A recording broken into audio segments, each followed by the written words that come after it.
dead. His mic's dead. His mic is dead. His mic is... All right. It's working. Let me thank you all for inviting me to be with you. And let me thank many of you for demanding that in our country we make fundamental changes in national priorities. And that means that instead of giving tax breaks to billionaires and spending more on the military than the next 10 nations combined, how about investing in our children and education? And let me also thank the Teachers of America in our campaign. You know, we have raised more individual campaign contributions than any candidate in the history of America.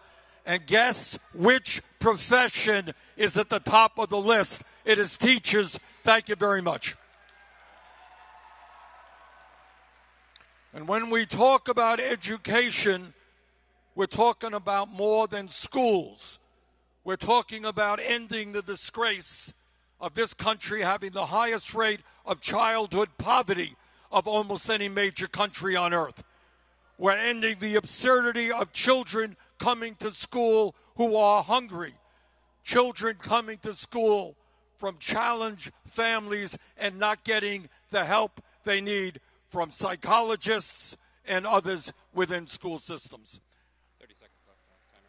So what our job is to understand that when we are talking about education, what we are talking about is maybe the most important thing that a human being does from when we are born until we die, and that is learning every single day.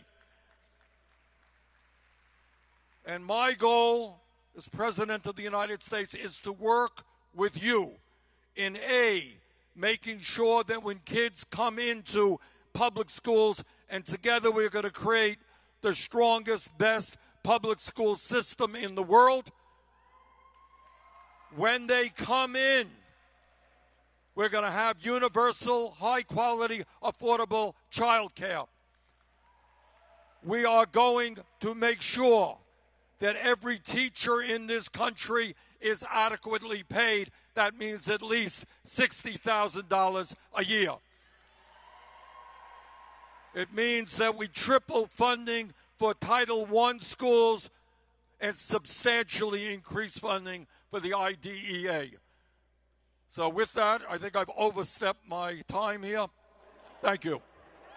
Senator, pleasure to meet you. Raheem Ellis, nice to meet you. Senator, good to see you again. Hey, how you been? What a pleasure. Welcome to this forum. I want to know what school looked like for you. When you were in elementary school, growing up, what did your classroom look like? I went to PS 197 in Brooklyn, New York. I'm guessing we had 25 or 30 kids in the class. We had great, dedicated teachers who, as I recall, stayed in the school throughout my 8 years in elementary school.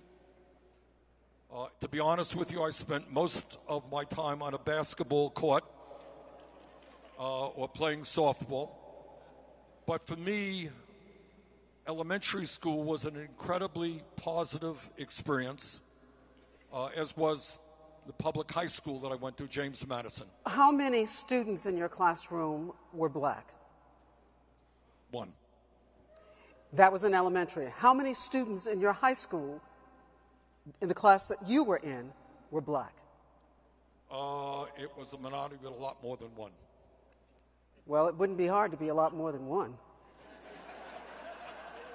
How has that, seems like it was kind of segregated.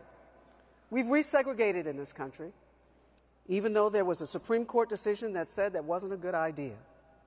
How has your experience and the experience of American education influenced you as you talk about education and the value of education in America today?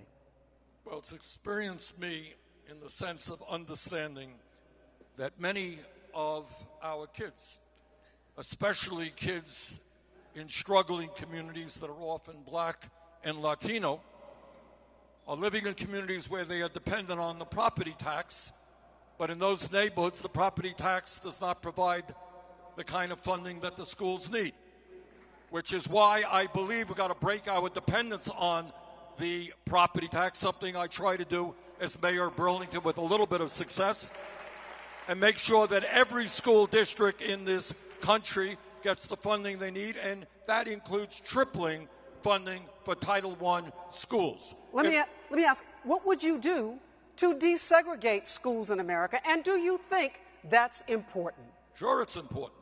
I think all of the studies indicate that kids do better in desegregated schools. And one of the things that we will do is actually do the opposite of what Trump is doing. He is cutting funding for the Civil Rights Division, rejecting the complaints about segregated schools and racism within the school system. We will substantially increase funding for the Civil Rights Division. Senator, you propose canceling college debt. I sure did.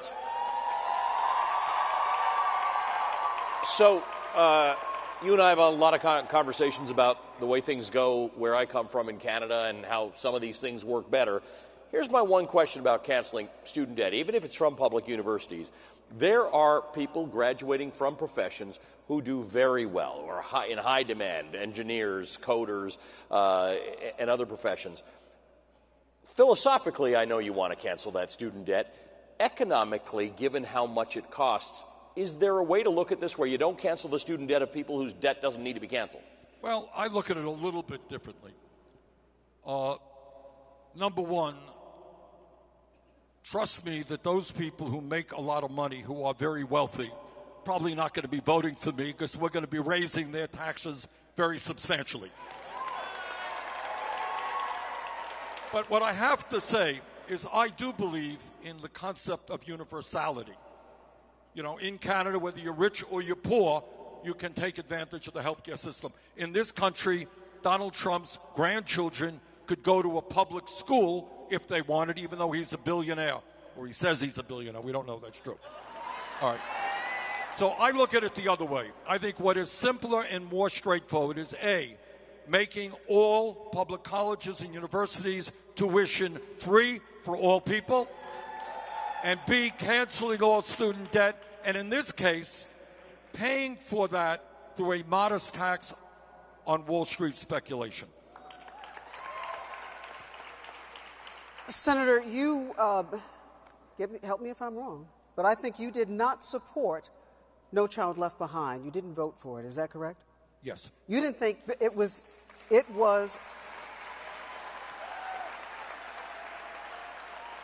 My understanding is you thought that it put too much emphasis on testing, and it did not provide people with the kind of information that they really needed. Our recent test, the nation's report card, has found that only a third of American 4th and 8th graders are proficient in reading. Only a third. And that's based on the nation's report card. What would you do to identify where our children stand in terms of their academic proficiency if we don't test them? Well, the problem with testing, I always speak better when I stand. Should we all stand? You can all stand then. The problem with testing is we end up as a nation and as an educational system spending too much time teaching for the tests. Okay? And we need, your point is well taken, we need to keep track of the individual progress that the kids are making. And if they're not making progress, let's deal with that. This is especially difficult, and I've talked to teachers about this, for kids who have disabilities, or kids maybe have just come into this country, can't even speak the language. And they are forced to take tests to get humiliated when they do very poorly on those tests. So there is no question that we have got to keep track of every kid in this country to make sure that he or she is reading, doing math well. But there are better ways to doing it than standardized testing, in my view. What? Oh. Senator, it begs the question. Do you have an idea of what a better way is? Yeah. The better way is for schools to be determined in tracking and each kid and paying attention to each kid, not providing a test for the entire school district. What about measures that go beyond that? Since you're so concerned about economic equity, should we be thinking about people's employability, their ability to earn wages, where we are in terms of the nation? Look, we have a remarkably low unemployment rate, and yet wages are stuck where they are. There's got to be some connection between that and our education system. Well, there is, but there is a connection, I think, that goes beyond that. A part of the connection is that over the years, many good-paying jobs have been taken out of this country and sent abroad because of bad trade deals. I think a lot of the answer to your question has to do with an attack on trade unionism in this country, preventing workers from earning a decent wage.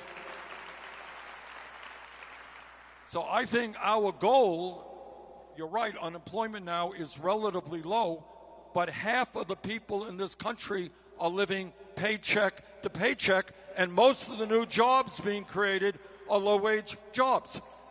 I talked to some educators in New Hampshire. Find myself in New Hampshire a lot lately. I don't know why. They said that teachers in New Hampshire, in certain districts, were starting off at $28,000 a year. How absurd is that? Senator, a question. You have talked a lot. I want to stand up to you, for heck. Come on, well, then I guess I am too. We're going to do this. This is where we are. You this talk is a part lot of my disease prevention effort here. People feel that they have a good sense of what your thinking is about higher education. But I've often wondered about what do we do to get the kids there. And before that, because you talked about people living paycheck to paycheck, in our schools, and I've done stories on this, it's called lunch shaming. Children coming into school, and for one reason or another, their lunch bill has not been paid. This government spends about $14 billion across the country on subsidizing low and free lunch program. But still we have some children who, they go into the lunchroom, find out they haven't paid their debt, and the money is thrown into the garbage can. Some people have said, and I'm asking you, should the government subsidize lunch in public school for all children, regardless of their income? And you know what? And breakfast and dinner as well. And this gets back to the point you raised a moment ago. I believe in universality. You got a whole lot of money, you don't. You're treated differently at the lunchroom situation. Nonsense. You both are treated equally, but I'm going to have you pay more in taxes to make sure that all kids get a decent education and decent nutrition. Now that we're all standing up, we're talking about exercise, and you're talking about your basketball days. Let's talk about the NCAA. Talking about students being able to make money off of the use of their likeness, being paid for the work they do, something that has been an evolution in policy. Where do you stand on student athletes being able to make money? I agree. And I'll tell you why. You know, we look at the relatively few athletes who make it to the NBA or the NFL or to professional Major League Baseball, but a lot of the young people do not. And these schools, in some cases, especially with lucrative TV contracts, they make millions and millions of dollars a year. They pay, at some state universities, you may know, that the football coach is the highest paid state employee. By a lot. By a lot. Well, if you could do that, I think if these kids are bringing in big revenue, I think they are entitled to a paycheck as well.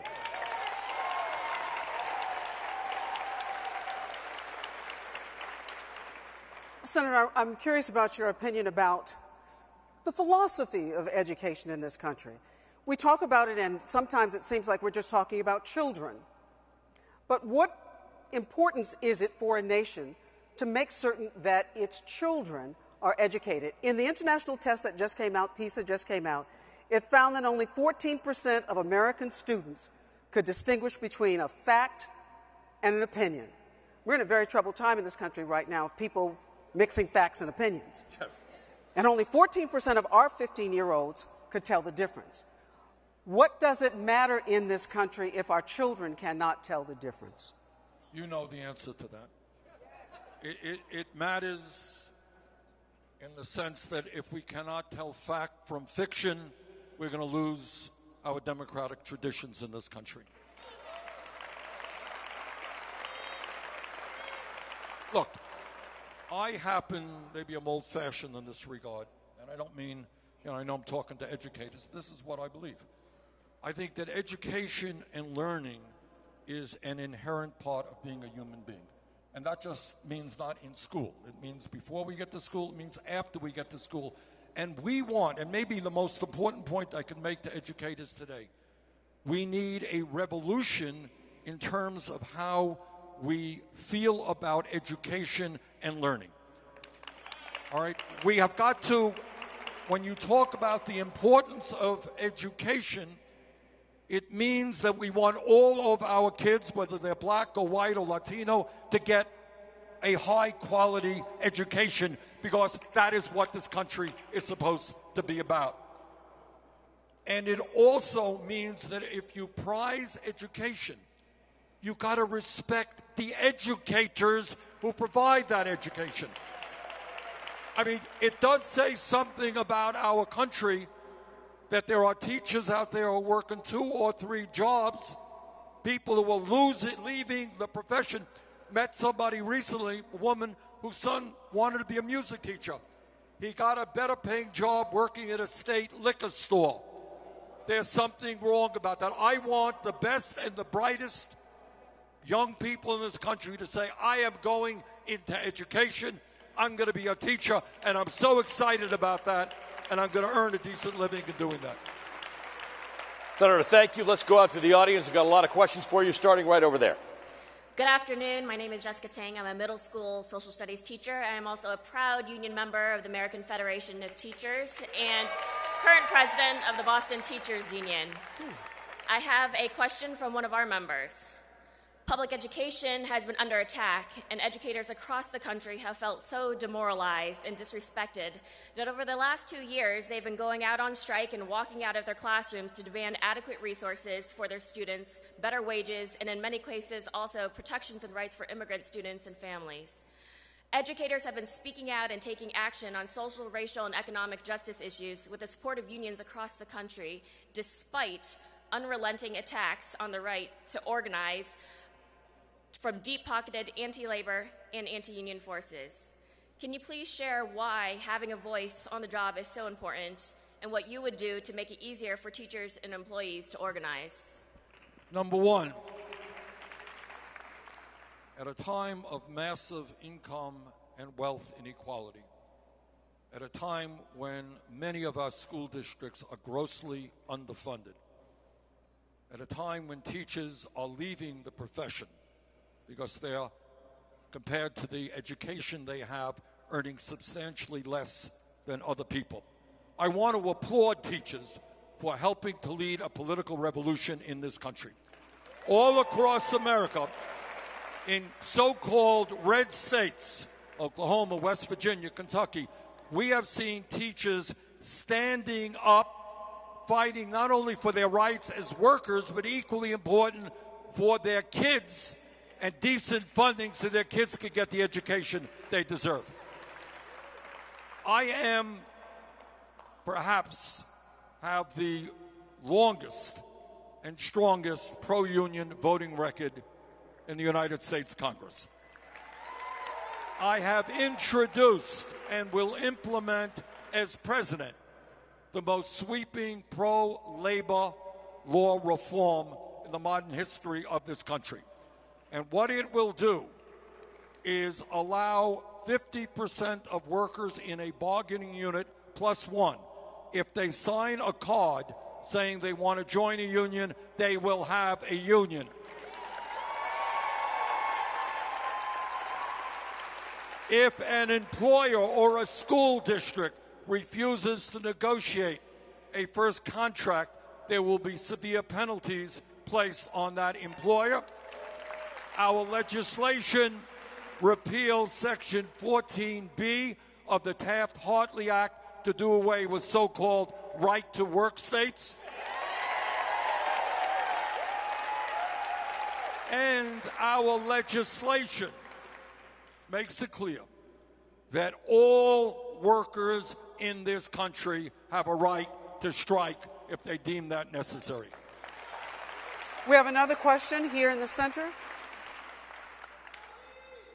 Peace and power.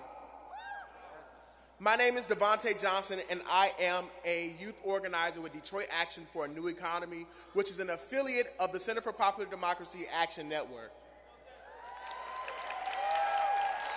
I am also unapologetically a proud graduate from a public school. That public school is East English Village Preparatory Academy, which is located in Detroit, Michigan. I am also a freshman at Alabama A&M University. Today, I come to tell you that I never felt safe with police in my school. Since 1994, because of the crime bill, more than $1 billion have been spent on putting police into schools. So, Senator Sanders, my question to you is, are you committed to ending the school-to-prison pipeline and ensuring that black and brown students both feel safe and welcome in their school, and if so, how?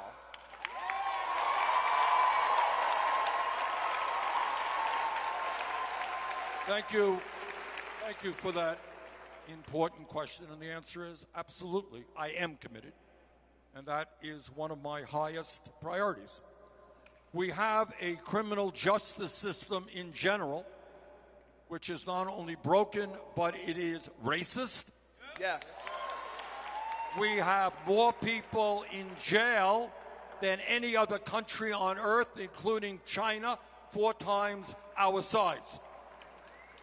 So we have a long proposal on criminal justice, but one of the aspects of it is that if you want to keep people out of jail, then you invest in education, you invest in jobs, rather than more jails and incarceration.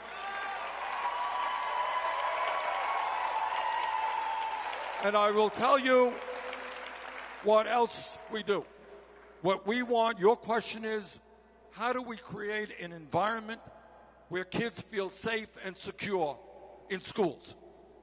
And that even takes us to the whole issue above and beyond what you're saying of the horrific, and I hate even to talk about these things, the mass shootings we're seeing in schools and elsewhere. We are going to do everything we can for common sense gun safety legislation. Our gun policy will not be dictated by the NRA.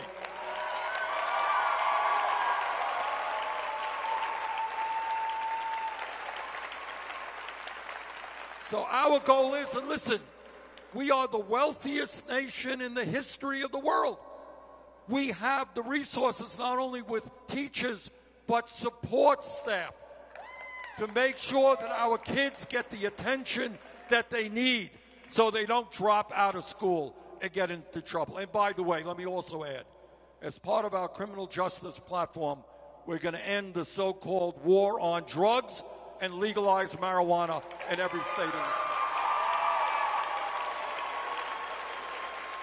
Thank you, Senator. A question from over there.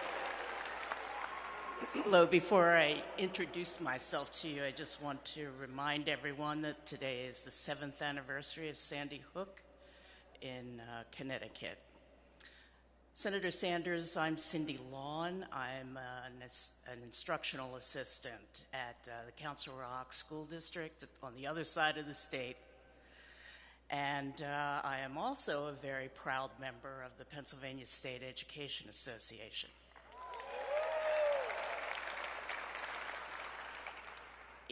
All over this country, in every single classroom, education support professionals, ESPs, are educating kids from the time they get on the bus in the morning, through the classrooms, in the offices, in the lunch line, until they get off that bus in the afternoon. How would you plan to raise the pay of these ESPs so that they have the hope of a living wage?